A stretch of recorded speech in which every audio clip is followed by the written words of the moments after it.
Are you feeling maybe a bit of frustration, anger, resentment, or maybe a lot of anger towards someone or a situation? Well, today I'm going to talk about getting into a more loving state for your mental health so you can feel better about you and the world around you. And if you stay until the very end, I have an extra point for you then as well. Now, if you want to keep in contact with me, you want to be connected with all my latest content, then check out my social media linked in the show notes below. The other day, I I was on a call, so I decided to make an episode on this. Not just because I was on a call, obviously. Anyway, I was on a call, and it was in one of my trainings, and someone was on there. And it's someone I usually get on with most people, and unfortunately, this was someone, a rare person I'd had a bad history with, just personality clashes in the past, and you can't get on with everyone. And as a result, I'd actually had quite a lot of anger, frustration, resentment held in my system towards this person. And this person then came in the group and shared something personal to them. And I was there, and at first, there's a little bit of something bubbling up in my chest. The feeling ironically, the training's all on, like kind of, working into your body and feeling into your emotions. Anyway, the person was on this, and they were sharing something very vulnerable that had happened to them. And I then immediately fell into this like lot of love for them. And I had actually done that in a previous call as well. And my resentment, my anger, my frustration in that moment, and then I also put in the comments I shared. I really appreciated that share. I really appreciated that like vulnerability and strength. When I put that, like the resentment, the anger, the frustration almost had like gone. Right now, I know we're all in different situations. We've got different scenarios, and that may not be possible. I just wanted to share that because it felt really good, right? I I felt like I'd been, maybe mistreated by this person in the past, and that was causing a resentment. Not horrific, but some things that really got to some of my wounds. And yeah, I probably at the time didn't behave in the best way possible because I was really hurting. Yet when I did this, I really felt a lot coming off my shoulders. And then the other day, I had a call with someone, and they were just like pure rude to me. So I hung up the phone on them, a different person completely. And do you know what? Even though I felt like a little bit of frustration coming up, bubbling up, but I did it out of love for me because I didn't want to be spoken to like that. I was like, no.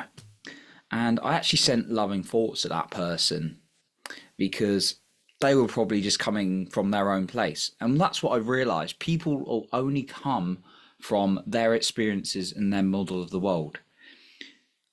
It's like a game changer when I heard this from one of my great teachers. He said, if you had that person's beliefs, experiences, traumas, and what was going on in their life and the way they saw the world, you would behave in exactly the same way. And that's very true. A lot of us are going, oh no, I wouldn't. If you were them though, and you had those experiences and everything they'd gone through, you would. It's a game changer for me. And when I've started to look at the world like that, it's allowed me to create a lot more compassion. Now, this is not, and I talked about this previously, but this is not accepting and saying, right, what they did is fine then, like if they've mistreated you or something. That's not what we're saying. What we're saying is releasing some of this resentment and frustration by putting love where possible into situations, because for me, it's really helped my mental health. And maybe ask yourself this: how does it help, or how does it feel when you're just like holding on to resentment and anger and frustration towards someone or a situation constantly?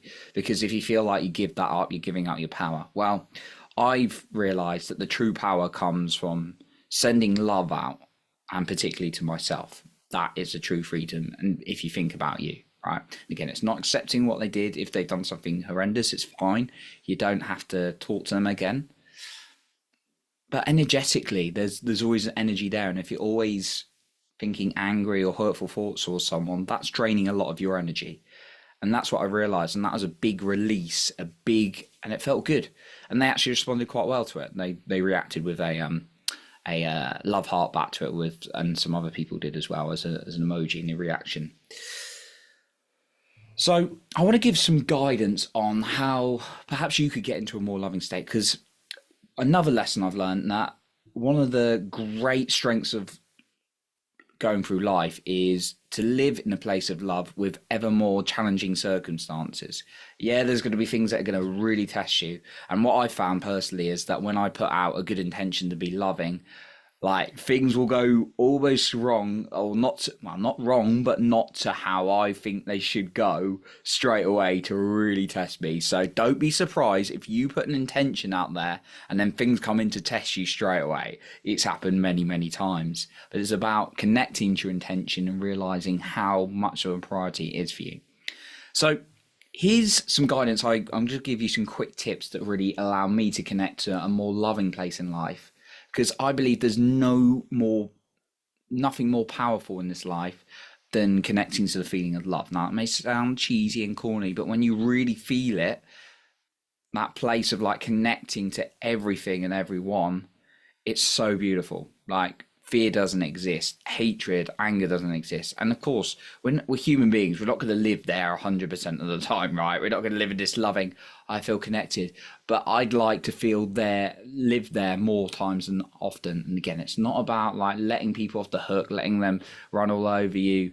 But like holding on to resentment and anger just doesn't do me personally any good, and probably doesn't do you any good, and particularly not for my mental health or my growth in life, right? So the first one is connect to loving thoughts every day. It may not be easy. And what really frustrates me is a big pet peeve of mine, and I've been helping a couple of people out recently, giving them a bit of guidance, is we'll try things for a couple of days and then we're like, well, this isn't working. Well, you've been doing it for a couple of days, right? You need to give it a lot longer than that, weeks, months, right? Commit to a time, like an amount of weeks that you're going to make an intention, and just log your results, how you're feeling, because then your brain will get on board as you say, okay, I'm feeling like this at the start, and then maybe a few weeks later or a couple of weeks later you record, okay, I'm feeling like this. It's like it's the equivalent of going, right, okay, I put on a bit of weight, I want to lose some weight, great, okay, I want to go to the gym, great, fantastic, right? You go to 1 or 2 gym sessions. Oh, I'm still not the weight I want to be. Well, that's the same mentally. Think of it in that way, right? It's not an overnight switch. It's not this. We live in this world of instant gratification, which really winds me up. So I get very fired up now. There's so much I keep seeing on social media that I genuinely believe is impacting people's mental health. It's like all I see, like, well, not all I see, because I usually just stop following those accounts straight away. But what I used to see was, when I used to get sucked into it more and more, was and what really knocked me down was when people were like, right, I'm going to help you make a load of money overnight, or like in 30 days. It's like that kind of stuff just like conditions us to set ourselves up for failure, right? But if you put some time commitment into focusing on what you want and feeling into that every day, it's not going to be a couple of days, but keep logging your results and keep doing it, even if it's 5 minutes a day, connecting to loving thoughts. The second thing, look at yourself in the mirror every single day and say your name, I love you. So I would say, Johnny, I love you. Obviously, well, your name may be Johnny, but if it's not Johnny, say whatever your name is, and then I love you. Obviously, don't say whatever your name is, say your name.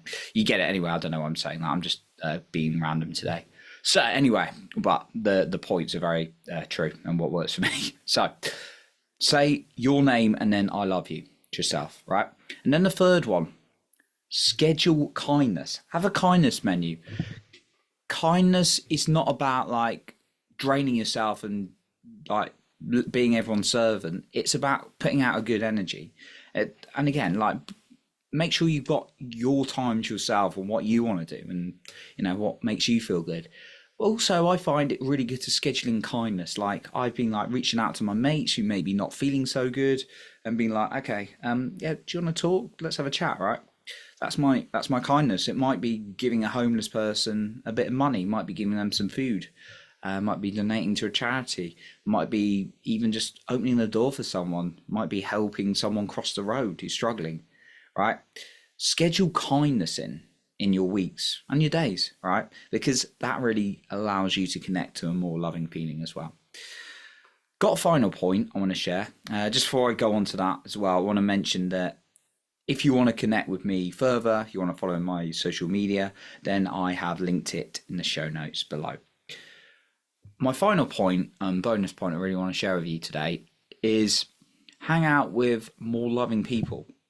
As human beings, we adapt to who we surround with. Now, I've talked about this before, but I will repeat some of the same points because I really want it to sink in. That's what my best teachers do. They'll repeat some of the same points. They obviously give me new content and stuff, but we sometimes have to hear, well, we do have to hear things multiple times for it to sink in. Some more than others, of course, right?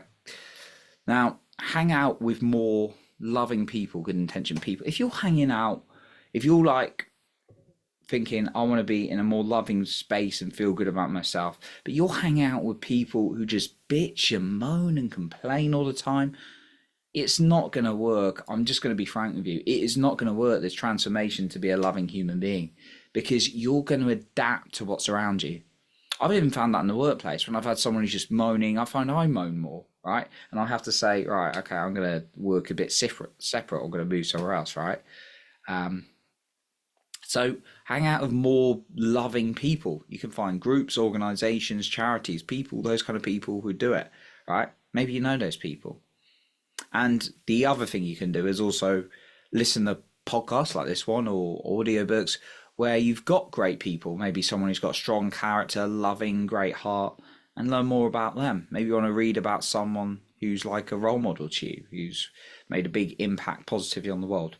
So that's what I got for you today. I wanted to talk about getting to that place of love because it's really beautiful when I've certainly been there and really good for my mental health, even though it may sound a bit cheesy, but like what's the equivalent? Like staying in a place of anger, frustration, resentment, which our ego might go, well, I want to be here because I'm right and they're wrong, and I don't want to look like an idiot. But does that really fulfill you, make you happy? Or does living in your heart and really being in a more loving place support you? So I appreciate you for being here. You're improving other people in your life by working on yourself as a man. Remember to lead with your heart, not with fear.